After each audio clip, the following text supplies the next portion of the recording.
Sabi nila, habang nadadagdagan daw ang edad natin o patanda tayo ng patanda, ay palungkot daw ng palungkot ang buhay natin. Hindi yan totoo. Hindi ang edad natin ang dahilan kung bakit palungkot ng palungkot ang buhay natin. Dahil ang totoong dahilan ay ito yung mga butas na pinapasok natin.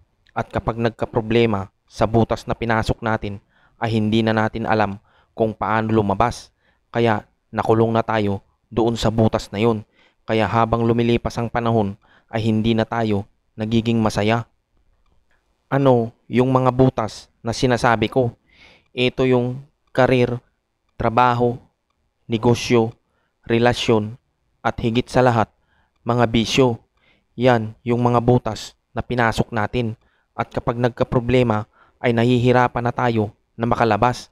Kaya habang lumilipas ang panahon ay hindi na tayo nagiging masaya sa kadahilanan na hindi na tayo makalabas sa butas na yun.